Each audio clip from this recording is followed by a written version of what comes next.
KFC itu. Deretan. Bisa bahasa panjang. Nah, nggak bisa. Depannya itu kan sound dong. Silakan semua baik.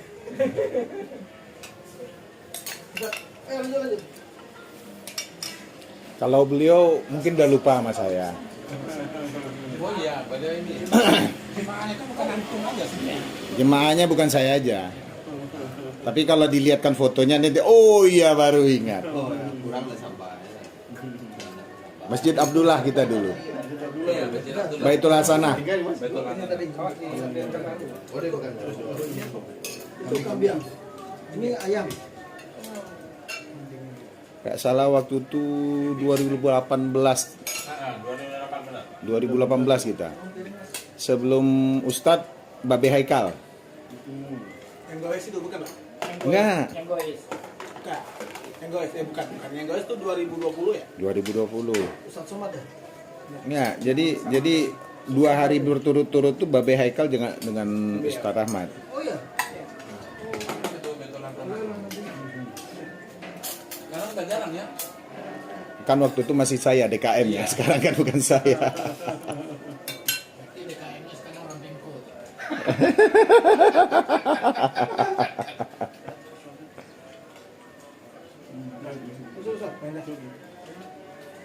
Tapi kami jamuan kami waktu itu selesai acara baru kita jamuan bersama. Nanti ada lagi. Nanti ada lagi. Oh, memanglah Pak Takmir nih boleh lah. Tat, makan yang bareng yuk. Makan dulu. Nah lanjut. Kalau saya kan santai aja. Kalau ini jarang ada. Hah? Kalau udah diisi minyak sekarang nanti tekan minyaknya. Oh saya udah isi minyak tadi di rumah. Sekarang tinggal ngegas. Oh kalau Ustadz ya. Ya nanti bisa nih. Gasnya.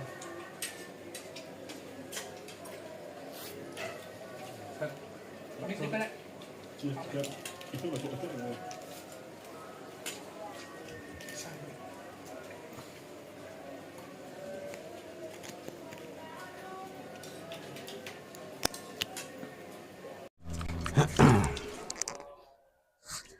Bismillahirrahmanirrahim. Assalamualaikum warahmatullahi wabarakatuh.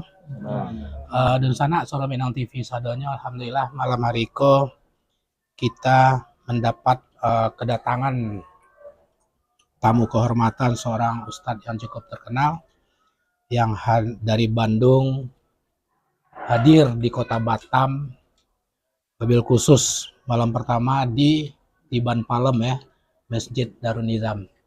Oke, pemirsa Sora Minang TV, sebelum kita melakukan liputan khusus kita terhadap ceramah Al Ustadz Rahmat Baikuni LC, mungkin pemirsa lah tahu satu itu ya, yang dikenal dengan Ustadz akhir zaman. Ini perlu juga kita akan berbincang sedikit sambil ramah tamah dengan beliau nanti. Kok sampai beliau dikenal dengan Ustadz akhir zaman? Mungkin cerita akhirat sana diceritakan enggak mungkin ya. Oke, pemirsa Sora Minang TV, sebelum kita melakukan liputan khusus pada ceramah nanti pada Isya malam hari ini pada maghrib kita takmir atau ketua DKM Masjid Darun Nizam Tiban Palem melakukan ramah tamah dan menjamu Al Ustadz bersama rombongan di kediaman pribadi beliau Bapak Haji Iswayudi Tiban Palem, Tiban Baru itu sendiri. Nah, sambil kita berbincang-bincang dengan beliau Al Ustadz, sekarang masih menikmati, ini nasi apa namanya Pak Ustadz? Ibriani ya? Briani, nasi briani, ada lauk kambing, ayam, bakso ya, bakso, dan beberapa minuman khas Jambu Marina yang mana pemirsa Sora Minang TV ketahui Haji Iswayudi juga menjadi owner daripada tempat wisata agrobisnis yaitu Jambu Marina. Oke pemirsa, sambil menunggu beliau bisa kita berbincang-bincang, kami All Crew Sora Minang TV tidak pernah bosan berdoa kepada Yang Kuasa semoga pemirsa Sora Minang TV atau Donsana Sora Minang TV sadonyo selalu berada di bawah lindungan Allah Subhanahu wa taala di dalam melakukan kegiatan sehari-hari. Dan All Crew Sora Minang TV juga tidak pernah berhenti menghimbau kepada pemirsa untuk bisa men-share, like, subscribe, and komen seluruh liputan-liputan kita, wabil khusus liputan khusus kita pada malam hari ini bersama Ustadz Akhir Zaman, Bapak Ustadz Rahmat Baikuni LC, yang insya Allah Bada Isa nanti akan kita lakukan liputan langsung dari Masjid Darun Nizam.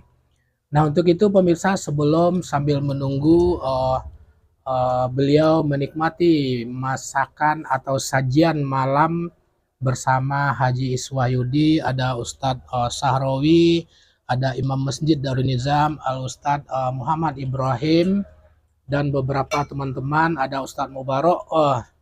Masih impu ya sama ya? Nah, jangan lupa ikuti tarikh live streaming kami di Suwaro Minang TV, Suwaro Urang Awak. Kalau masih mulut apa nggak asik ya Ustaz ya. Ya, sambil menunggu Pak Ustadz, pemirsa, host Tapaso makanlah dulu ya. Nah, ikan lama ya kan. Oke, pemirsa, memang luar biasa menu kita malam hari ini.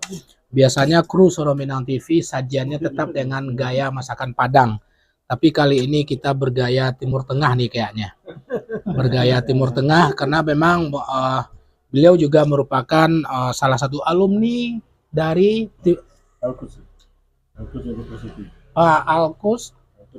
University di Palestina. Masya Allah. Oke pemirsa, memang pada malam hari ini beliau juga perdana untuk safari dakwah periode sekarang, yaitu di Kota Batam. Berapa hari Ustaz? Sampai tanggal 24 di Kota Batam, yang insya Allah juga melakukan pengumpulan donasi dalam rangka membantu saudara-saudari kita di Palestina itu sendiri. Nah, mungkin sambil menunggu beliau, kita juga akan mencoba berbincang-bincang tentang Palestina itu sendiri, bagaimana kondisi dan segala macam sehubungan dengan krisis kemanusiaan yang terjadi di Palestina terhadap saudara-saudara kita yang ada di situ. Oke pemirsa,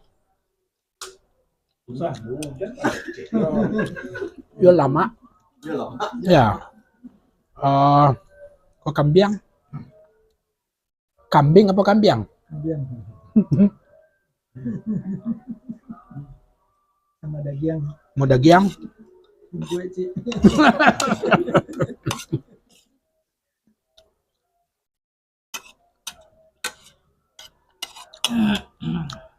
Insya Allah masih ada waktu.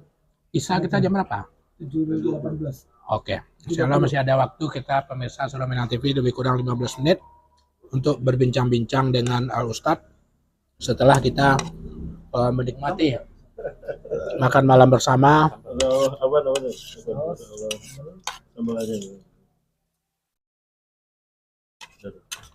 Mantap. Pak Imam, ayo Pak Imam. Besok udah nggak ada ini. Kali-kali aja ini. Sama saya nih. Ini mantap Pak Imam. Hangat mah badan nih. Tiba aja bisikan ke rumah nggak berangkat. Tapi setiap minggu saya bawa sekarang berbagi. Jadi saya kasih gimana? Orang kota.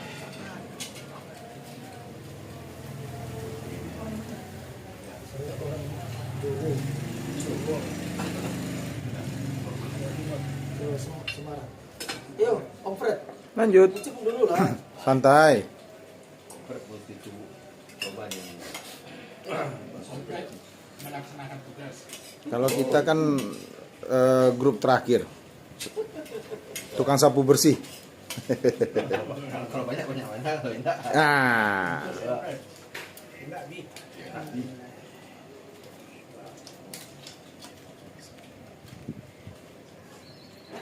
Berapa tahun di Palestina?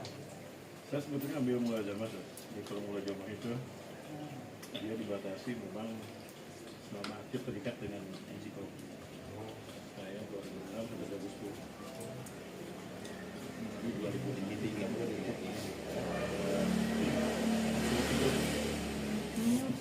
satu NGO sedunia.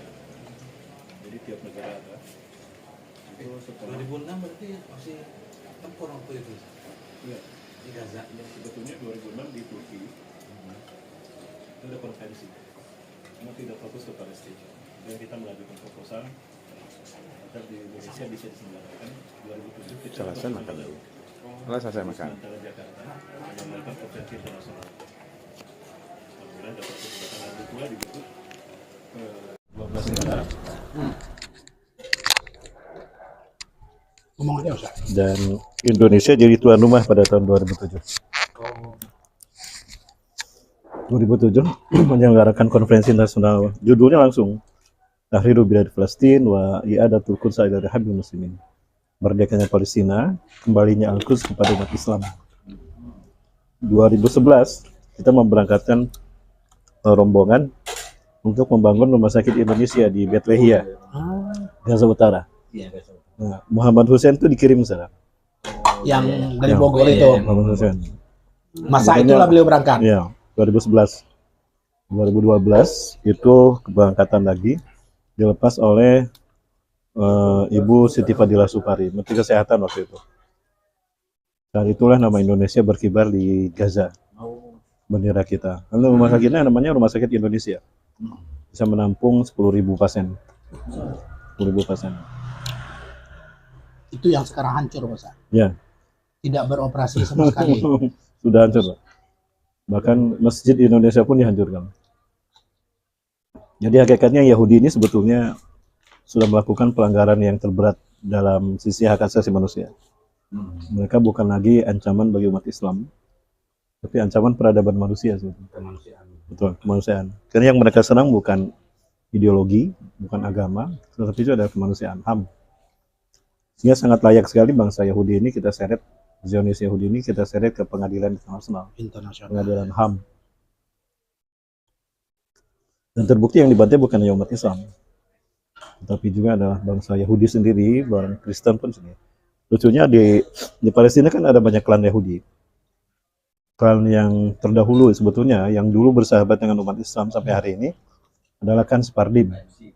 Sephardim ini mereka tidak memerangi umat Islam. Ya. Mereka sangat mencintai umat Islam Palestina bahkan. Bahkan kemarin mereka berdoa kepada Tuhan mereka, menangkanlah Hamas, menangkanlah Hamas. Saking mereka benci kepada Zionis Yahudi sendiri. Jadi di mata Yahudi Sephardim, pemerintah Israel ini mereka melanggar banyak aspek. Pertama aspek ideologi. Mereka menodai cita bangsa Yahudi yang tentram dengan agama yang lain. Ya. Yang kedua, mereka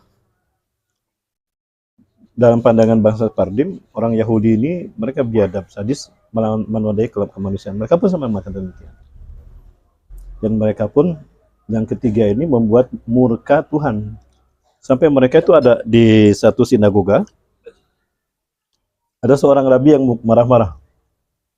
Dipukulin teman-teman rabi yang ada di sinagoga tadi. Ini di Tel Aviv kalau tidak salah. Dia mengatakan bahwa kutukan Tuhan untuk bangsa ini telah tiba. Sebentar lagi. Keluarlah kalian dari Palestina. Perbuatan bangsa pemerintah kita ini, pemerintah negara kita ini, membuat murka Tuhan akan segera ditimpakan pada kita. Binar salah kita jika kalian bertahan di Palestina. Keluar semuanya. Itu keyakinan Yahudi seperti itu. Apalagi dalam kacamata Quran. Allah sudah menjelaskan bahwa dari sekian banyak kerusakan yang dilakukan Yahudi sejak 1948 sampai sekarang ini di muka bumi, hanya dua yang Allah pandang besar. Di mana di dua kerusakan tadi ada dua hukuman. Setiap kerusakan ada satu hukuman. Ya. Kerusakan yang pertama sudah mereka lakukan di masa sepeninggal generasi para anak cucu Nabi. Ya. Sepeninggal Nabi Sulaiman, itu bangsa Bani Israel pecah menjadi dua. Ada yang di utara, ibu kotanya Judah. Nah, mereka lah Sephardim yang mereka mengklaim memegang Taurat, mengamalkan Taurat. Di selatan, ibu kotanya Israel. Mereka mengklaim juga mengamalkan Taurat, namun di antara kedua pasukan ini, kedua bagian itu mereka berperang. Bahkan puncaknya Nabi Yahya disembelih Iya, iya, iya. di Masjidil Aqsa tuh. Kalau sekarang tempatnya di Masjid Marwani, di lingkungan mihrab Siti Maryam dan mihrab Nabi Zakaria. Dan mereka juga menggergaji Nabi Zakaria ketika bersembunyi dalam sebuah pohon. Nah, Masih di komplek. masih komplek Al-Aqsa juga, karena memang Nabi Isa dilahirkan di Palestina, dibesarkan di Al-Aqsa. Nah, dikasih cerita kebiadaban mereka ini yang kemudian mengundang Allah murka pada mereka, maka mereka terusir dari Palestina. Jika Allah hukum mereka dengan 3 bangsa besar, Assyria, Kaldani, dan Mesir. Porak-poranda mereka di Palestina dan mereka terusir keluar Palestina. Puncaknya di masa Kaisar Titus Romawi itu meluluh lantakan mereka sehingga habis Yahudi di Palestina. Mereka tidak punya negara. Mereka terusir keluar Palestina sampai Perang Dunia Kedua. Bayangkan berapa abad mereka keliling dunia tidak punya negara. Nah, baru di Perang Dunia Kedua kita mengenal ada tragedi Holocaust, di mana Hitler memimpin pembantaian terhadap Nazi Yahudi, terhadap bangsa Yahudi. Tapi itu pun sebetulnya dipelintirkan sejarah. Jadi Hitler itu menyaksikan dan merasakan betul bagaimana pribuminya, bangsa pribumi Jerman, waktu itu namanya belum Jerman, Nazi lah. namanya Bavaria. Bavaria. Bavaria. Belum ada Jerman. Nah,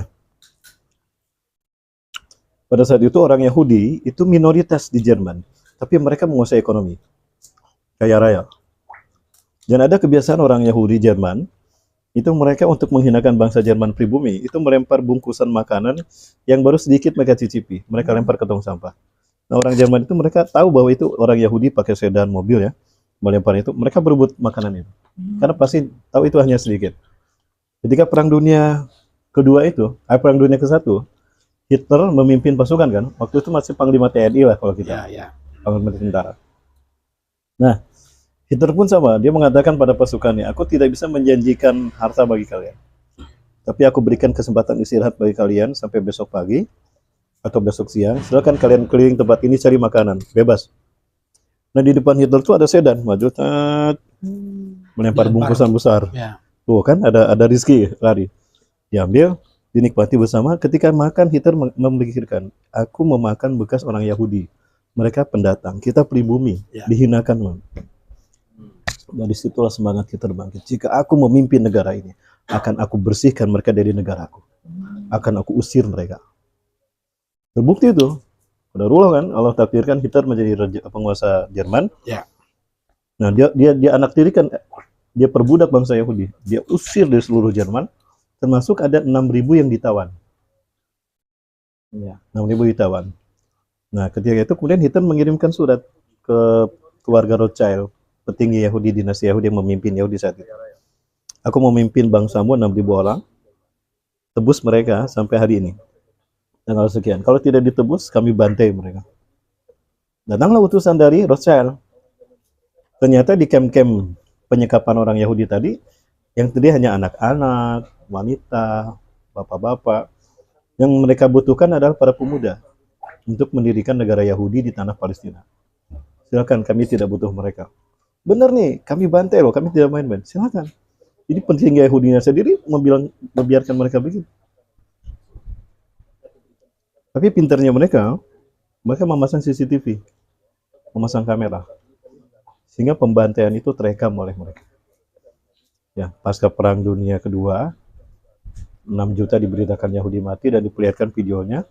Jadi seolah-olah mereka dibantai oleh dunia. Dunia kejam pada bangsa Yahudi. Maka dunia harus membayar kompensasi. Maka atas nama PBB diberikan 3 pilihan. Mau negara mana kalian? Mau Argentina, Eropa, Uganda, atau di Palestina? Mereka pilih Palestina. Karena Palestina jantung dunia. Sejak saat itulah mereka berbondong-bondong. Sejak 1924 hancurnya Turki, mereka berbondong-bondong setiap bulan tuh 2.000 orang masuk ke wilayah Palestina. Sampai hari ini. Agar mereka legal, PBB memecah menjadi 2. Tahun 1947 dipecah 54% bagi Yahudi Ashkenazim, bukan Yahudi Sephardim. Yahudi Ashkenazim. Sephardim sudah ada duluan. Mereka kurang lebih 8%. Tahun 1946 itu 8% Yahudi Sephardim, tapi mereka bersahabat dengan Muslim Palestina. Sehingga saat itu kan ada 3 distrik, ada distrik Muslim, ada distrik Yahudi, di Yerusalem ada distrik Nasrani. Datanglah Ashkenazim, mereka memproklamirkan berdirinya Israel tanggal 14 Mei 1948. Sejak saat itulah pembantaian dan perampasan wilayah terjadi. Itu biadabnya mereka. Sampai hari ini 11 provinsi sudah mereka kuasai. Itu yang kita kenal dengan West Bank, termasuk di dalamnya Al-Quds, Yerusalem. Satu yang belum mereka kuasai, Gaza. Dari dulu sampai hari ini Gaza tidak bisa mereka kuasai. Dan itu yang terjadi. Nah, qadarullah terungkap bahwa ternyata di Gaza ini ada cadangan gas alam yang sangat besar. Terus minyak bumi yang sangat besar. Ketika dihitung jumlah nilai daripada minyak bumi dan gas alam yang ada di Gaza, itu nilainya sama dengan 3 kali APBN Indonesia. 3 kali APBN Indonesia. Indonesia yang sebesar ini, itu 3 kalinya. Itu cukup untuk menjadikan Gaza sebagai negara modern di dunia. Nah, Joe Biden tertarik dengan penemuan ini.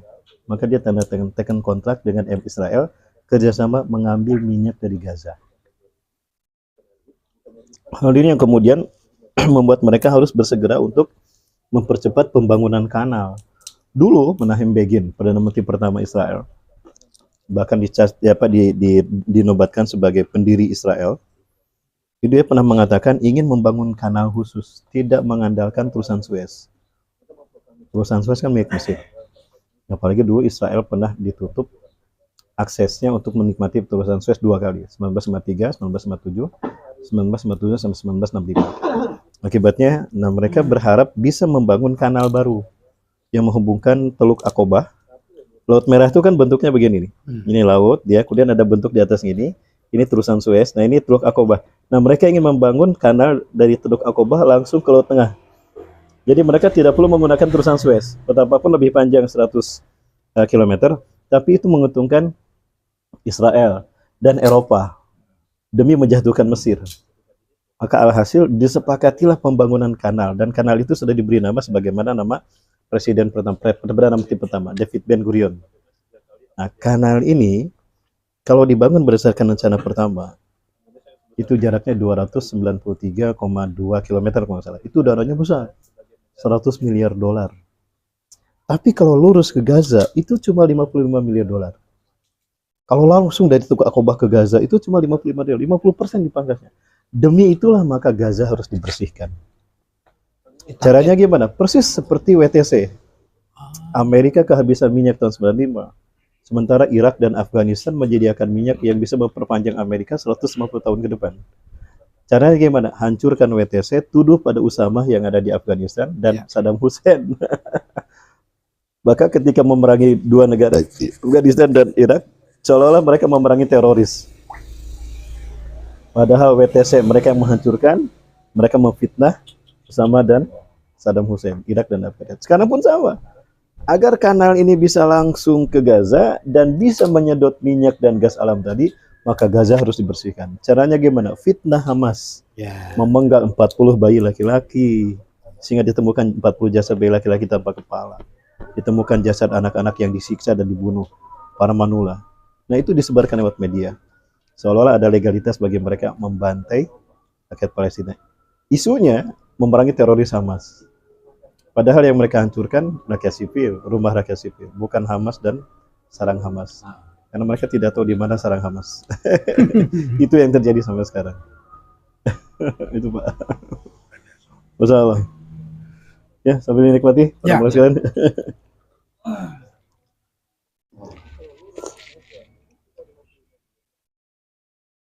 Jadi kalau orang Gaza itu Ustaz, untuk ke tepi barat itu sulit.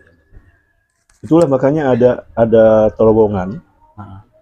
Dari Gaza itu ujung Bethlehem saja, Bethlehem yang ada Gaza Utara yang ada rumah sakit kita, itu ke West Bank 75 km. Oh, 75. Paling atas ya sekitar 75 sampai 80 km. Nah, itu kalau dia tempuh itu akan melalui berbagai macam lapis checkpoint. Oh, checkpoint Tidak dari- mungkin mereka bisa masuk. Oh, nggak bisa. Orang Gaza tidak bisa ke Al-Aqsa seumur hidup. Karena Gaza itu Oh. penjara. Penjara sebetulnya. Ya. Ya, orang Gaza itu sudah disebut teroris. Saya berangkat ke Gaza, pulang dari Gaza tidak bisa ke Al-Aqsa, tidak bisa ke Eropa. Teroris. Oh. Allah. Walaupun cuma berkunjung, cuma memberikan donasi, hadiah, membantu anak-anak. Atau kita punya proyek sumur air, pulang itu sudah dicap teroris. Tapi kalau kita ke Al-Quds, maka kita bisa kemanapun di provinsi, 11 provinsi itu. Bisa ke Nablus, Tulkarim, ke Ariha, Bethlehem. Tapi tidak bisa ke Gaza.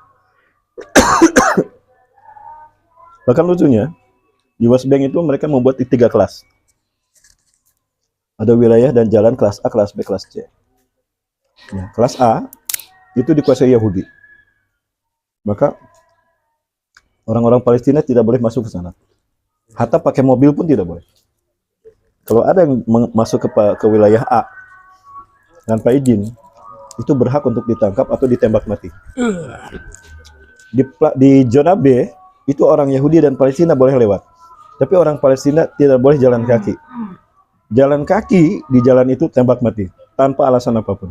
Hanya terlihat jalan kaki saja tembak mati.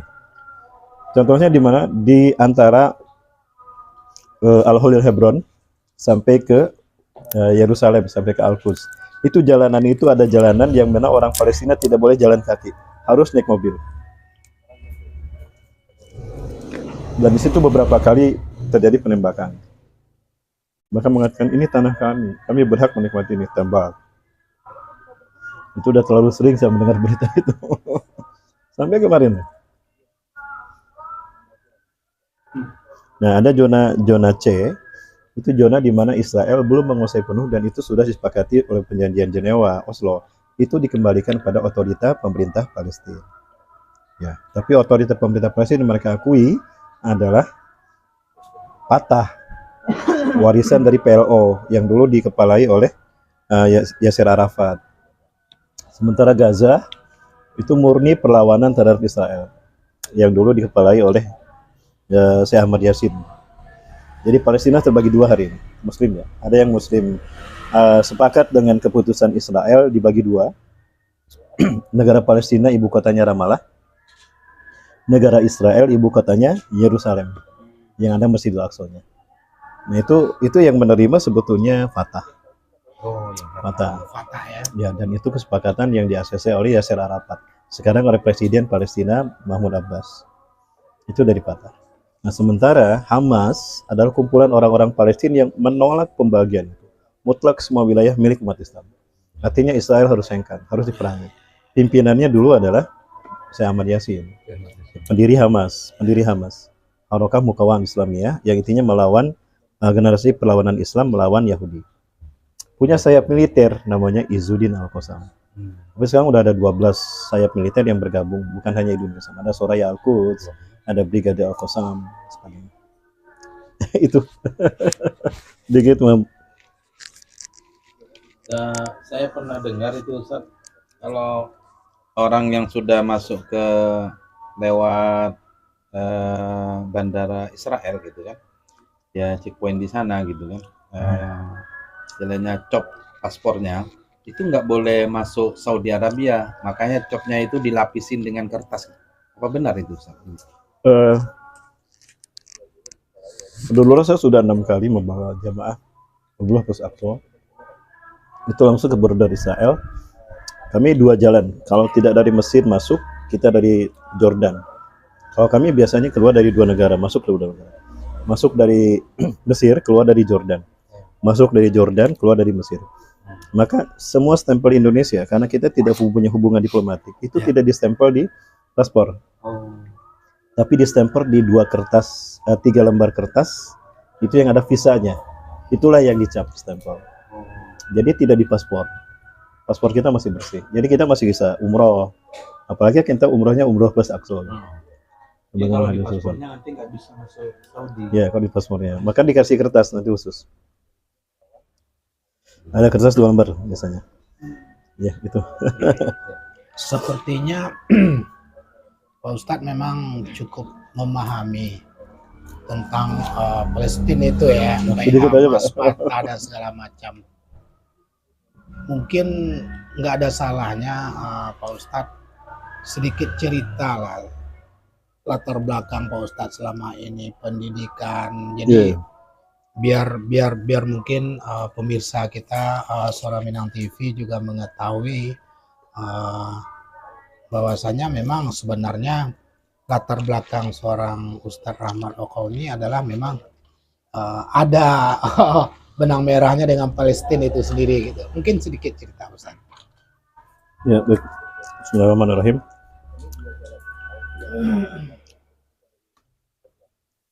Para pemirsa Suara Minang TV, Ya, Masya mohon maaf ini sambil makan. Jadi saya pendidikan sebetulnya umum, Ya. SMP, SD, SMP, SMA. SD saya di Cimahi, keluar 98, SMP Bekasi 10, SMP Negeri 4 Cimahi, keluar tahun 91, SMA Negeri 4 Bandung, dan SMA Negeri 9 Bandung, tahun 94 saya keluar. 95 saya ngambil, setelah itu saya ngambil kuliah, harusnya ke kedokteran, tapi saya tidak lulus di kedokteran, tadi terima di kimia. Tapi di kimia saya galau, saya tidak lanjut meneruskan kimia, dan saya mengambil tafsir hadis di Ma'had Al-Fatah. Selesai tahun 98, 99 saya menikah. Kemudian 2002 sampai 2005 saya ngambil sastra Arab di Ma'had Al-Imarat. Pusatnya di Dubai. Saya ngambil sastra Arab. Kemudian dari situ saya gabung dengan Al-Quds Institution, Al-Quds University, pimpinan saya Yusuf Kordowi. Saya mulazamah bersama guru-guru saya. Disitulah saya bertemu dengan Palestina. Guru-guru saya ini Hamas. Ada Syekh Mustafa, saya Mahmud Ahmad Syam, saya Ali Al-Abbasi. Saya mulazamah belajar Islam dan belajar Palestina dan belajar sirah dari beliau. Saya Yusuf Abu Sunaina. Nah, jadi di Yerusalem ini, di Masjidil Aqsa ini ada Universitas Islam Al-Aqsa. Tapi kayak universitas terbuka gitu. Tapi ada ya? enggak langsung bertemu, tatap muka. Okay. Nah, kecuali untuk orang seperti saya, karena saya 2007 sudah terlibat di NGO Aqsa Working Group, maka saya harus mengadakan acara-acara event untuk pembebasan Palestina. Di Sirasa itulah saya belajar sama mereka. Jadi sifatnya mulazamah saja. Nah, itu barangkali 2010 saya harusnya di Yaman melanjutkan studi saya untuk S2 S3. Tapi karena terjadi pemberontakan Houthi, Hussein Badruddin Al-Houthi, maka saya gagal di Yaman dan tidak bisa meneruskan. Maka sejak itu kembalilah saya ke Al-Aqsa sebagai tour guide untuk mereka umat Islam Indonesia mengenal Palestina. Jadi setahun bisa 2 kali, 3 kali membawa jamaah Indonesia ke Masjidil Aqsa, ke Mesir, ke Jordan, itu belajar Islam di negeri para nabi dan rasul. Ustaz, Sama Palestina. azan ya? Oke, Azan. sambil nggak apa-apa, sambil prepare. Terakhir, kondisi Palestina per hari ini seperti apa, Ustaz? Terutama pasca terjadi apa kemarin? Apa istilahnya? Agresi. Gencatan senjata. Ya. Gimana? Sebetulnya gencatan senjata ini hanya siasat Yahudi untuk mengulur waktu dan strategi. Pada dasarnya mereka tidak akan pernah berhenti, karena target mereka adalah menguasai wilayah yang dulu dikatakan oleh David Ben Gurion. David Ben Gurion itu ditanya oleh tentaranya, "Wahai paduka tuanku, seberapa luas sebetulnya wilayah yang akan kita kuasai? Seluas yang bisa dijangkau oleh pasukan kita. Sebelah sana Sungai Nil, sebelah sini adalah Sungai Efrat." Jadi negara yang mereka bangun ingin sebetulnya adalah dari Mesir, Sungai Nil sampai Sungai Efrat Irak. Itulah wilayah yang harus mereka bangun. Maksudnya Sinai itulah yang ingin mereka kuasai. Ya, kemudian agenda mereka adalah memberikan the new world order, one government in the world. Tata dunia baru dengan satu pemerintahan serta mereka, Yahudi lah yang menguasai dunia. Jadi negara di dunia harus ada dalam satu government mereka. Central government mereka adalah Al-Aqsa, Al-Quds. Maka dari itu target mereka hancurkan Masjidil Aqsa, ganti dengan Hagia Solomon, the Great Solomon Temple. Kalau itu berdiri, Israel Zionis menguasai dunia. Saudara, sampai hari ini Masjidil Aqsa masih utuh, padahal ada 300 terowongan di bawahnya. Mereka putus asa karena sudah 2023, 23 tahun berlalu, Al-Aqsa masih juga belum hancur, padahal mereka sudah bikin fondasi di bawahnya. Itulah yang diketahui oleh Hamas dan membuat orang Palestina marah. maka Hamas mempercepat kehancuran mereka. Maka diputuskanlah di hari mereka merayakan Sabat Agung diserang 7 Oktober 2023. Tanggal 1-nya saya masih di Al-Quds. Tanggal 1 Oktobernya. Sambil jalan Pak Ustadz ya. Ya itu barangkali. Masjid Insyaallah, Pemirsa barakallah, terima Sorotan kasih. TV, kita sambil jalan. Ini dagingnya mau saya makan lagi tapi waktunya mohon maaf ini. Demikian, apa Mohon maaf namanya? ini daging mau saya makan ini Sambil tapi jalan waktunya. situ kok itu jalan tenang lah. Ini saya bawa aja. Ya. Ayo. Kok. Tuh. Oke, pemirsa Surah Minang TV, kita menuju. Anak mau ikut. Oh, iya, boleh silakan. Masya Allah. Yang mana di mana di Di sebelah sini, sebelah situ ya, sebelah situ. Iya. sini ya ikut. Fantasiko saja. Oke, pemirsa Surah Minang TV sadonya Masya Allah. selesai Ramadan Ayo, Nak, sini, Nak. bersama Al-Ustaz Oh, iya. Bakauni di rumah Ketua DKM Masjid Darul Nizam Tiban Palam yang dari kejauhan kita sudah Saya yang mendengar sini, sebelah sini. apa namanya azan sholat isya. Untuk itu kepada pemirsa Surah Minang TV, Oh, 5. terima kasih 5. dalam liputan pertama Laki-lakinya untuk mengikutinya. Handphonenya Kami mohon 3, maaf dan Masya kita akan Allah, berjumpa barakallahu pada fiik. saat Ini kembar enggak? liputan Enggak. langsung Bakauni. Demikian pemirsa Surah Minang TV sadonya, mohon maaf atas segala kekurangan, kami mohon izin pamit. Assalamualaikum warahmatullahi wabarakatuh. Suara Minang TV, suara orang awak. Ya. Satu terus ya.